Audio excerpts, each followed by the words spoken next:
Halo semua, saya Hedi. Nah, kali ini saya tidak menggunakan mikrofon karena tampaknya sedang rusak.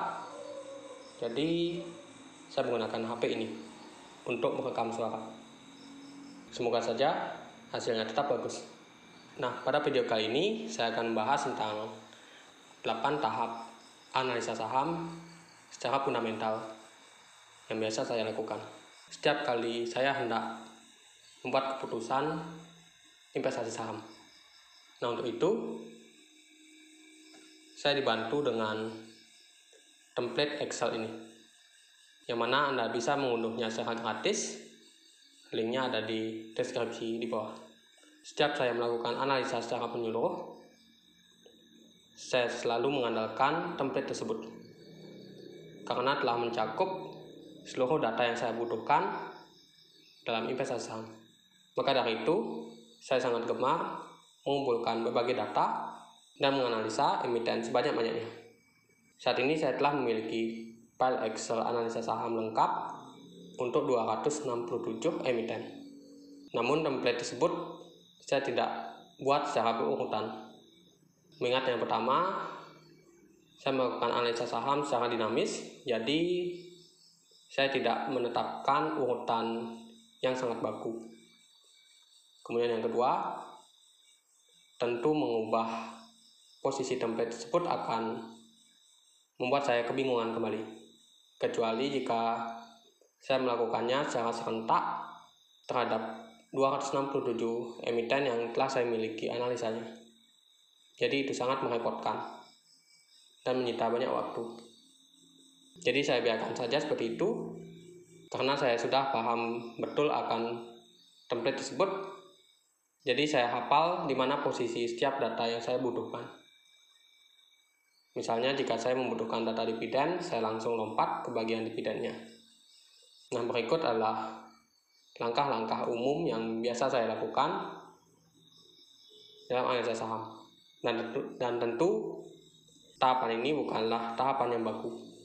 Tahap yang saya maksudkan adalah tahap yang secara menyeluruh.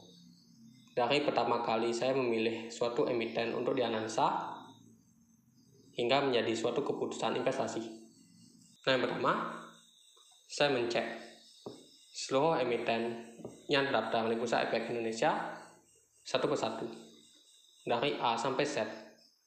Saat ini terdapat 763 emiten yang terdaftar di Bursa Efek Indonesia.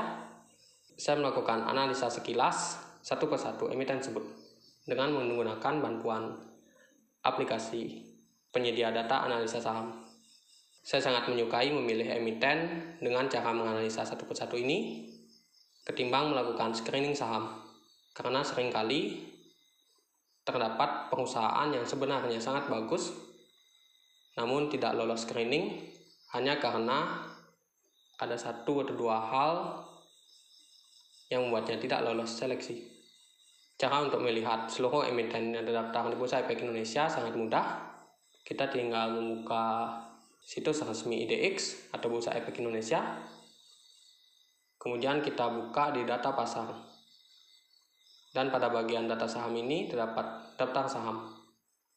Keunggulan lainnya melakukan analisa dari A sampai Z tersebut adalah saya bisa membeli emiten secara random atau acak. Karena saya merasa return yang saya peroleh akan lebih maksimal jika kita membeli saham secara acak. Jadi saya tidak terpengaruh suatu kejadian apapun. Misalkan saja ketika harga batubara meningkat, semua orang akan berfokus pada emiten batubara. Sehingga kita juga akan fokus hanya terhadap emiten batubara tersebut. Jadi tanpa sadar, pada minggu tersebut kita lebih banyak membeli emiten pertambangan batubara. Bagus memang apabila saham-saham batubara yang kita beli harganya meningkat. Namun beda ceritanya jika kita justru membelinya di titik puncak, yang berarti kerugiannya akan semakin besar. Jadi bisa dikatakan membeli saham secara random atau acak bisa menjadi salah satu strategi untuk mengurangi risiko. Karena jika kita lihat setiap emiten dari A sampai Z secara berurutan, maka kita akan cenderung menemukan emiten-emiten yang berderetan pada sektor yang berbeda. Mungkin kecuali pada emiten perbankan yang sebagian besar emiten perbankan berada pada huruf B. Namun pada akhirnya tetap random karena tidak semua emiten perbankan menarik bagi saya. Jadi saya tidak terlalu banyak membeli emiten perbankan. Nah, yang nomor 2 sebenarnya berkaitan dengan yang pertama, namun lebih teknis, yakni cara saya melakukan analisa secara sekilas. Dengan bantuan aplikasi penyedia data emiten, saya hanya melihat 4 data penting. Yakni yang pertama yaitu rasio kepemilikan publik, kemudian earning per share-nya secara historis, meskipun hanya 4 tahun terakhir, kemudian dividen yield-nya dan histori dividennya. Untuk rasio kepemilikan publik harus minimal 7,5%. Karena di bawah itu sesuai dengan peraturan akan terancam disuspensi. Kemudian untuk earning per share-nya atau EPS-nya saya pastikan mengalami konsisten. Entah itu konsisten laba ataupun konsisten mengalami pertumbuhan. Jangan sampai kita melihat emiten yang saat ini under value, namun ternyata pada tahun-tahun sebelumnya emiten tersebut justru mengalami kerugian. Kemudian untuk dividen yield saya tetapkan minimal 3%. Ada banyak sekali manfaat memiliki emiten dengan dividen yield di atas 3%. Yakni sebagai sumber penghasilan pasif dan sebagai margin pengaman. Dan yang terakhir, dividen tersebut saya pastikan tiap tahun dibagikan secara konsisten.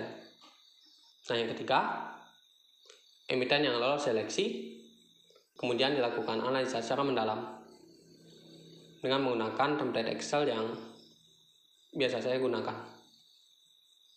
Jadi saya tidak membuang-buang waktu menganalisa seluruh emiten secara mendalam, karena ada banyak emiten yang cukup dilihat sekilas saja sudah jelas emiten tersebut tidak menarik.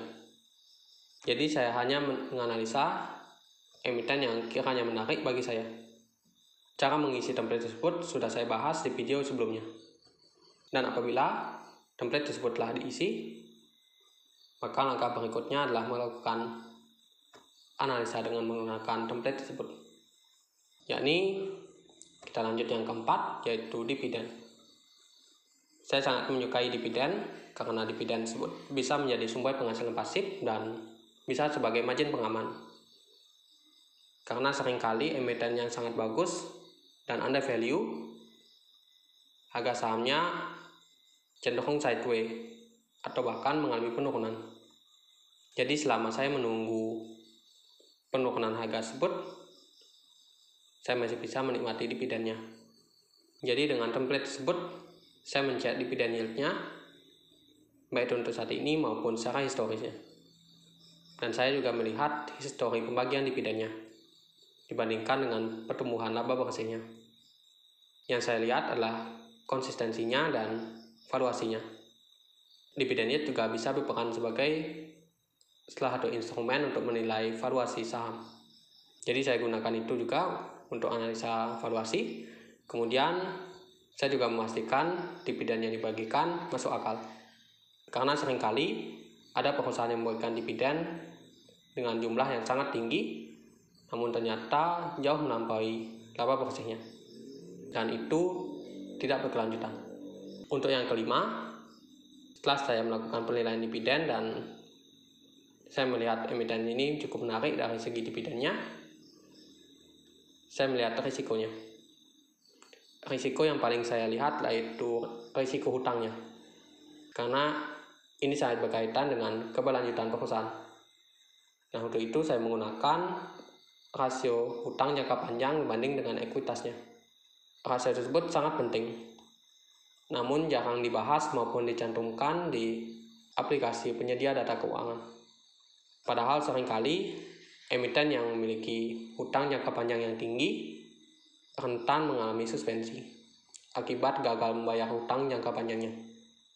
Jadi untuk rasio tersebut Saya pastikan di bawah 50%. Namun saya juga tidak menutup kemungkinan untuk berinvestasi pada emiten yang memiliki rasio utang jangka panjang berbanding dengan modalnya yang di atas 50% dengan cara melihat histori arus kasnya. Saya pernah membahasnya di video sebelumnya mengenai hal tersebut. Kemudian yang keenam, setelah saya melihat risikonya masih bisa ditanggung, sehingga saya berani memegang saham tersebut dalam jangka waktu yang cukup panjang. Kemudian saya melihat histori kinerjanya serta valuasinya. Histori kinerja bisa kita lihat dengan melihat histori pendapatannya, kemudian laba bersihnya, ekuitas, dan dividennya. Saya pastikan kinerjanya secara historis konsisten, baik itu konsisten naik ataupun mendatar.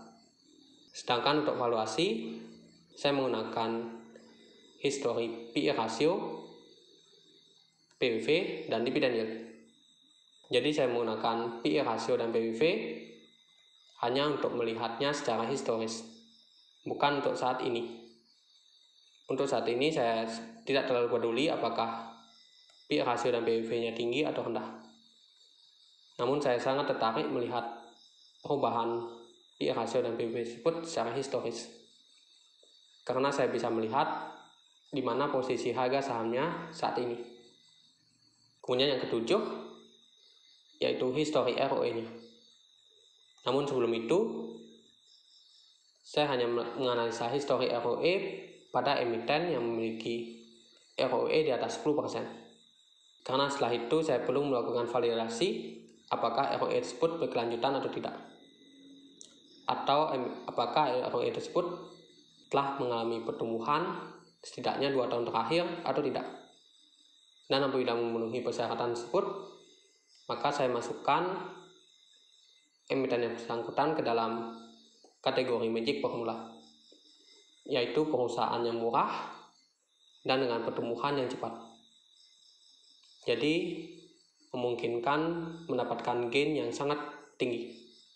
Saya pernah menguji cobanya dan sangat berhasil.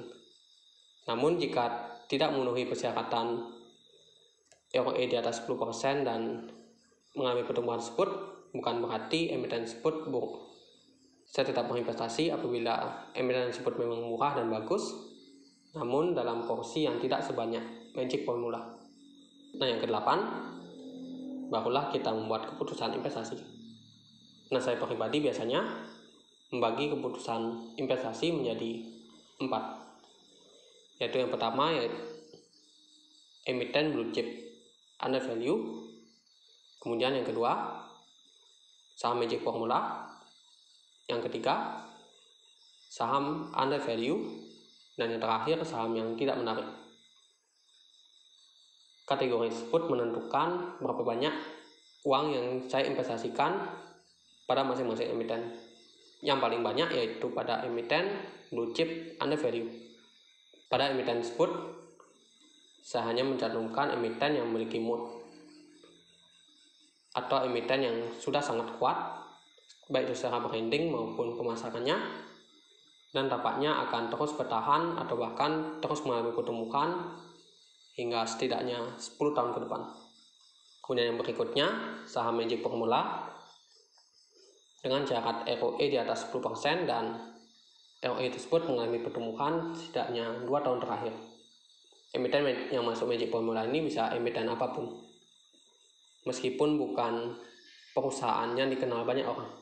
Kemudian berikutnya adalah saham under value, yakni saham yang memiliki kinerja bagus, under value, namun saya menilai perusahaan tersebut tidak dikenal banyak orang. Dan yang terakhir yaitu saham tidak menarik. Saya tidak berinvestasi pada emiten yang tidak menarik tersebut. Tidak menarik bisa jadi karena kinerjanya yang tidak konsisten, dividen yield-nya yang tidak konsisten, atau bahkan over value, atau beberapa hal lain yang membuat saya tidak ingin memasukkannya ke dalam portofolio saya. Nah, mungkin itu saja ke-8 tahapan yang umumnya saya lakukan ketika saya membuat keputusan investasi saham. Saya tidak bermaksud memberikan rekomendasi ataupun tidak merekomendasi. Jika keputusan atau tindakan yang diambil berdasarkan informasi dari video ini, tetap menjadi tanggung jawab pribadi. Semoga bermanfaat dan sampai jumpa di video berikutnya.